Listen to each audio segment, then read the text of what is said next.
In the year 922 AD, a Muslim diplomat named Ahmad ibn Fadlan journeyed deep into the northern wilderness. He expected to encounter primitive tribes, but nothing could prepare him for what he saw. He became a witness to a spectacle so intimate, so barbaric, so soul-scarring, that it haunted him for the rest of his life. He watched, helpless, as a Viking slave girl was passed between warriors, before she was strangled and burned alive on her master's funeral ship. This wasn't folklore. It wasn't a fever dream. Every moment he recorded was real. His testimony survives as one of the most shocking anthropological accounts in human history. The Viking world, as he saw it, was a civilization built on dominance, where sex was not just pleasure, but a weapon, a means to humiliate, to control, to conquer. And when you peel back the romanticized image of bearded seafarers and longships, what you find is a society ruled by violence so personal it touched every intimate moment of life and death. Prepare yourself, because what you're about to hear comes from eyewitness accounts, archaeological evidence, and medieval laws that reveal a Viking reality so horrifying that early historians dismissed it as anti-Norse propaganda. They were wrong. In Viking culture, your sexual role was your social identity. Masculinity wasn't just a trait. It was a matter of legal standing, inheritance, and survival. They had words, terrible words, that could kill you. Arger and Roger. Insults so severe that Viking law permitted lethal revenge. If someone accused you of being sexually passive, a bottom, you could murder them on the spot and walk away without punishment. That's how seriously the Vikings took sexual dominance. The man who penetrated kept his masculinity.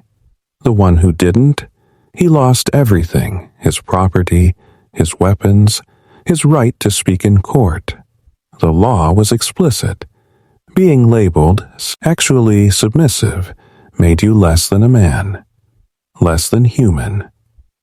Entire sagas revolve around sexual insults. Blood feuds erupted over whispers about who was too soft.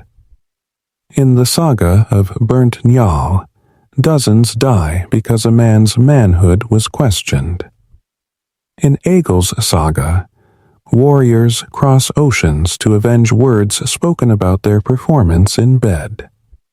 Sex was war, and war was sex. Women weren't spared.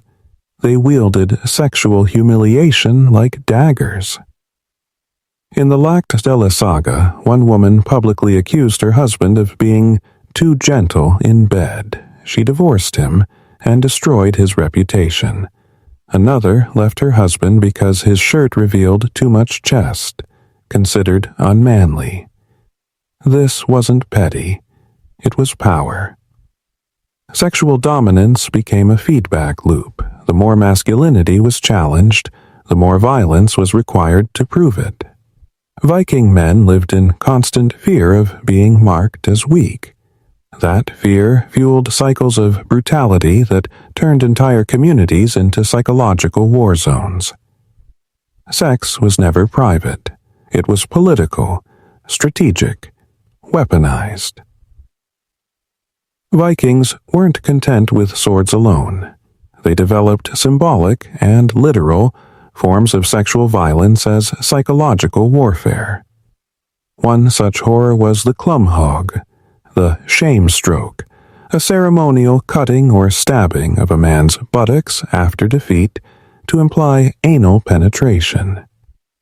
They didn't always stop at implication. Captured kings were publicly raped, not for pleasure, but to steal their masculine power. In the Volsunga saga, such acts are described with brutal clarity. Vikings believed that forcing someone into submission transferred strength from the victim to the victor.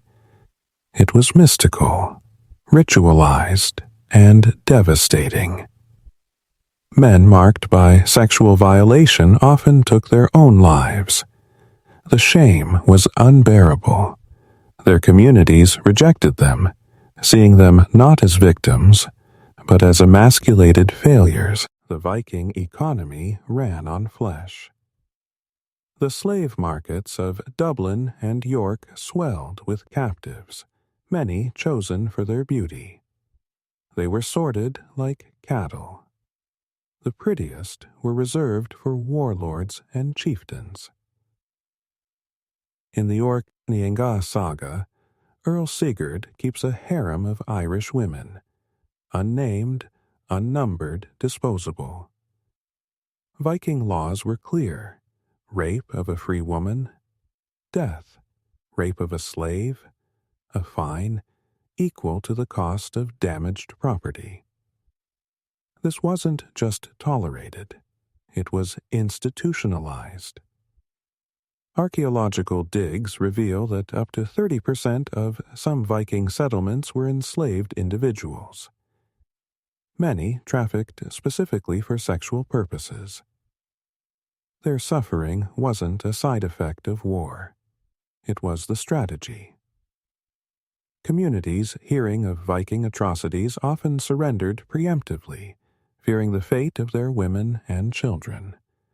The threat of sexual violence became more powerful than swords or fire. Marriage wasn't sacred. It was theater. The consummation of a Viking wedding was public. Literally, the bride's family had to watch or listen to confirm the sexual act occurred.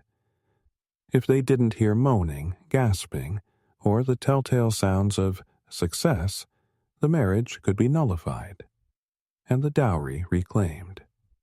One saga describes a bride's uncle staying in the room to ensure completion. Imagine your Uncle Mike watching your honeymoon. Even the ceremonies dripped with symbolism. Thor's hammer, Mjolnir, was placed on the bride's lap. A phallic blessing, unambiguously sexual.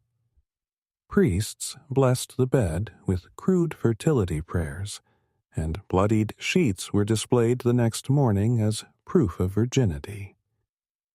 The entire affair was a transaction: property, honor, inheritance, love, optional, performance, mandatory, failure, litigated. Ahmad ibn Fadlan's account of a Viking funeral is infamous. And tragically, it's true.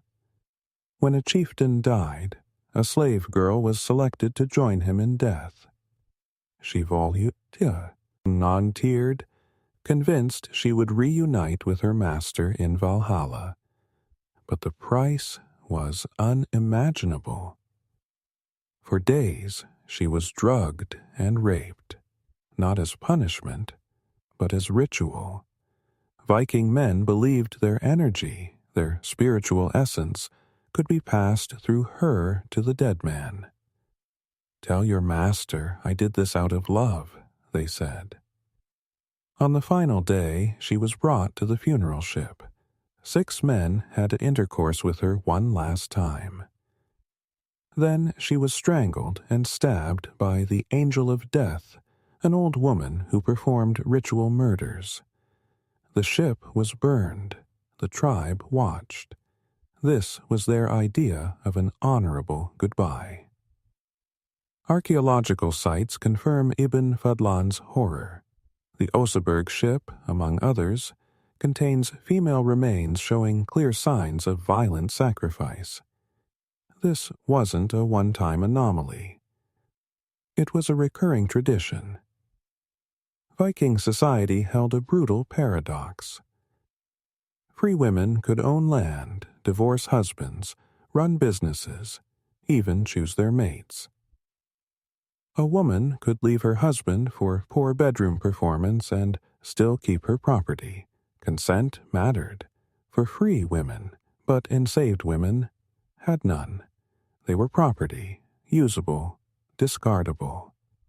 The contrast between free and slave was not accidental. It was a message. Freedom is power. Slavery is total degradation. Even the gods weren't spared from sexual politics. Loki was mocked for shapeshifting into a woman and giving birth. Odin practiced cedar, a form of magic associated with femininity. His masculinity was questioned, even as he ruled the heavens. In Viking cosmology, power and gender constantly clashed. Men who displayed feminine traits risked total social annihilation. Yet those same traits, in the hands of the gods, became conduits of mystical power. A cultural paradox, a spiritual contradiction, and a legal nightmare. Punishment in Viking society wasn't just about deterrence. It was entertainment. Sexual criminals were punished with sexual violence, often in front of a crowd. Rapists might be raped before execution. Adulterers could be castrated in public, with villagers cheering. These weren't backroom trials. They were festivals. The saga of the Vikings describes prisoners forced into humiliating sex acts for crowds who placed bets on how long they'd survive. Archaeological sites show victims mutilated in ways that mimic sexual degradation. Proof that humiliation wasn't incidental. It was the point. This culture of spectacle explains how Vikings committed such monstrous acts during raids. They weren't breaking taboos, they were fulfilling traditions. The Viking world was one of precision brutality. They didn't see sexual violence as chaotic or animalistic. They saw it as orderly, ritualistic, even necessary. It upheld their hierarchy, preserved honor, and shaped every interaction. Their legacy didn't die with them. It spread across Europe, embedded in laws, myths, and masculinity. In many ways, we still live in the shadow of Viking concepts of power. The echoes of their dominance, their rituals, their blood-stained intimacy still linger in the dark corners of modern identity. What ancient civilization's sexual practices should I expose next? Leave a comment. And if this disturbed you, it was supposed to. History wasn't always honorable. Sometimes it was horror dressed as tradition,